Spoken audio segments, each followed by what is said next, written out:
Hi friends, I'm Kate, and we are continuing this series of lessons dedicated to beginner level modeling. Today we are going to talk about splines.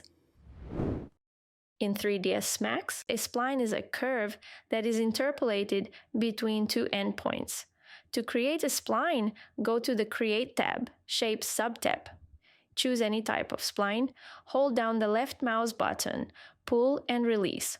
When you select any of the spline primitives, these two functions become active. The autogrid allows you to create objects on the surface of others by activating a temporary construction plane based on the face normals you click on. Start New Shape is enabled by default. If you disable it, all splines you create will be part of one object. Let's talk about object settings. When you select any type of object in 3ds Max, you can see its parameters here. Before starting the construction, you can choose the creation method by edge or by center. You can also enter exact values on the keyboard, and the program will create the object with these parameters at the specified coordinates. Since I left zeros for x, y, and z, it will be the origin. Next, let's go through the parameters of created objects one by one. The first two parameters control the object's visibility in render and viewport. You can choose a radial or rectangular cross-section and set the thickness, number of sides, and rotation angle. The next option is Auto Smooth. We'll look at smoothing in detail when we work with sub-objects at the polygon level. Twist correction removes the spline twisting. Typically, it is not useful in work. Cap closes the end of the spline.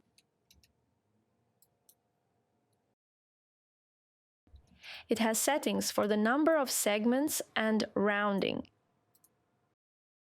Next are the interpolation settings. This parameter controls the number of segments used for smoothing.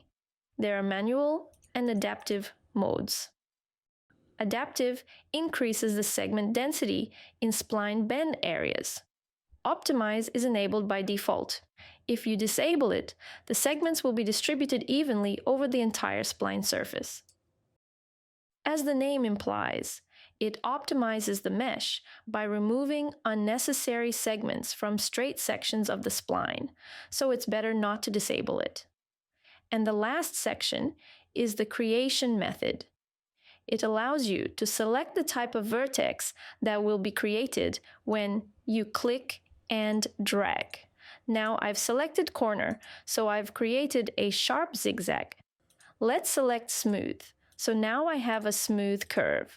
We'll discuss the vertex types and all the functions of Editable Spline in more detail in the second part of this tutorial. Okay, now let's take a look at working with spline subobjects. To be able to change the shape of the object, I switch it to Editable Spline. This mode allows you to edit the object on 3 levels: vertices, segments, and splines.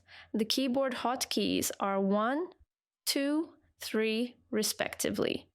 Line has all the properties of an editable spline by default, and unlike other primitives, it's not necessary to switch it to this mode. So let's begin by familiarizing ourselves with vertex types. The first type is corner, non-adjustable vertices that create sharp corners. The next type is Bezier, adjustable vertices with 2 dependent handles that control the curvature of the line. Smooth, these are non-adjustable vertices that create smooth curves. And the last one is Bezier corner. It creates 2 independent handles that control the curve. All right, let's move on to the editable spline features and tools. The first one is lock handles. When it's off, you can only transform the handles of one vertex, even if several are selected. Accordingly, enabling this feature allows you to control several handles at the same time. In Alike mode, only the handles of one side are controlled. And in All mode, both handles of all selected vertices are activated. For now, I'll disable Lock Handles. The next tool is Aria Selection. It allows you to automatically select all vertices within a specified radius of the vertex you click. Segment End selects the closest vertex when you click on a segment. The next feature displays vertex numbers in the viewport. This will be useful for us during the modeling stage. The next section we'll look at is Soft Selection. Let's move to this spline for convenience. Soft Selection allows you to gently affect neighboring points. Let's see how it works.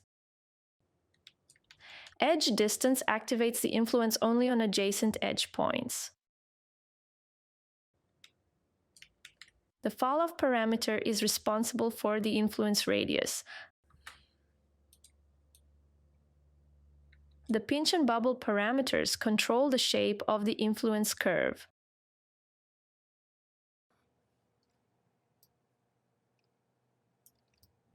In general, soft selection is an interesting section that we'll use from time to time. The next big section is geometry. Here, there is a box for selecting a point type when creating a new spline inside an existing object. This command attaches splines to each other. Next is the Attach Mold command. Let's take a look at it, using these splines as an example. Isolate them. It attaches all selected splines in the list at once. The next feature is cross-selection. It creates a spline framework of cross-sectional shapes. This will be useful for us in modeling complex forms. Now I'm using this tool to create cross-section edges. Then I'm applying the surface modifier, Flip Normals. I switch to vertices and click here to see how the modifier works. Next, I activate Lock Handles, and in just 2 moves, I create a curved shape. It's a super handy tool.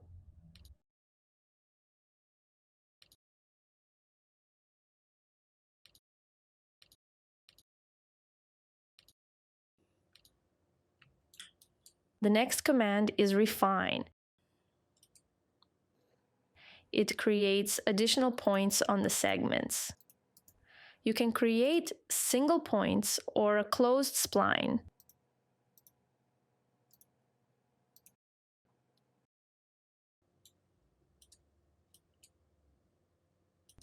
The next feature connects segments when copying. Without it, the Shift plus Ctrl command would simply duplicate the segment, but with it, it joins the copied segment to the original spline. These combinations are relevant from 3ds Max version 2023. Auto welding allows you to automatically connect segments and vertices when created or moved. The next is Weld. Weld fuses multiple vertices into one based on the specified range. This tool connects 2 end final vertices.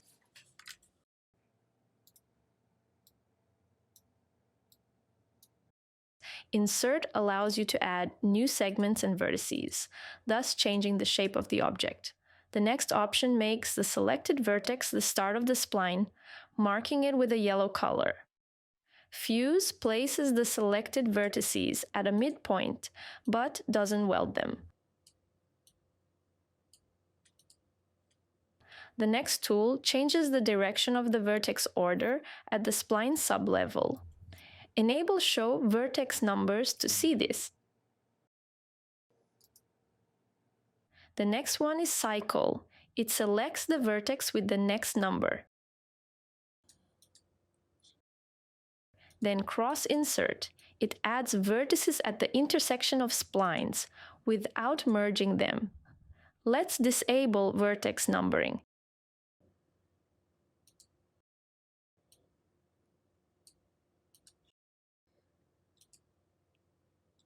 The fillet command rounds the vertices, manually or based on specified value. Chamfer cuts vertices also manually or by specified parameters. I select the desired vertices, enter the value, and press Enter. Outline creates an outer or inner contour of the spline.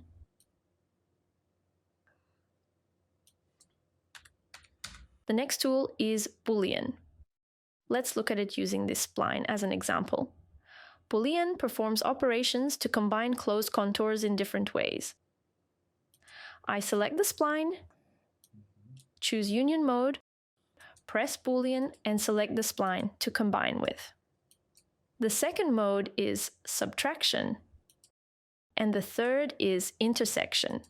Moving on, the next tool mirrors or copies the spline along the selected axis. It also allows mirroring an element relative to the pivot point.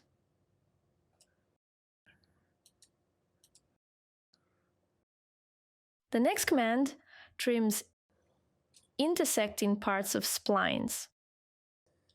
The next tool allows you to extend an open spline to intersect with another spline.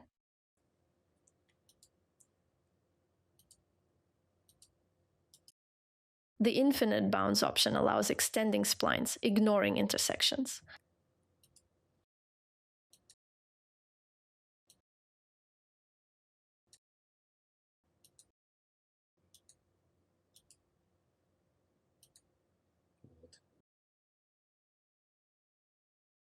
The next tools allow you to hide and unhide elements.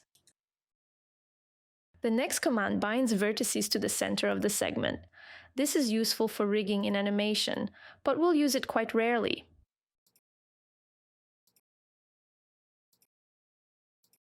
As you can see, the bound vertex moves with the segment. Next is the delete command, but of course it's more convenient to just use the delete key on the keyboard. The next command closes open splines, making them closed. Okay, let's move on to the new spline. Divide adds the specified number of vertices, dividing the segment into equal parts. It's a very useful function that we'll often find handy, the detach function. For some reason, it's been moved away from attach. It detaches a segment or spline and makes them separate elements. The first checkbox detaches the segment from the spline, but keeps it part of the object. The second one detaches the segment and reorients its coordinate system, but it's easier for us to just copy it with Shift pressed. The third checkbox allows creating a copy of the segment and detaching it as an independent spline.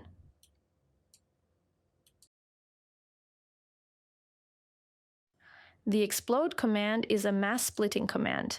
It breaks the selected spline into individual segments. And the last option is display.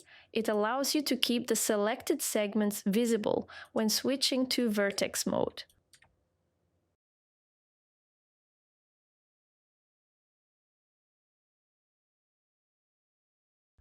Also, within the segments and splines, there's another section called Surface Properties.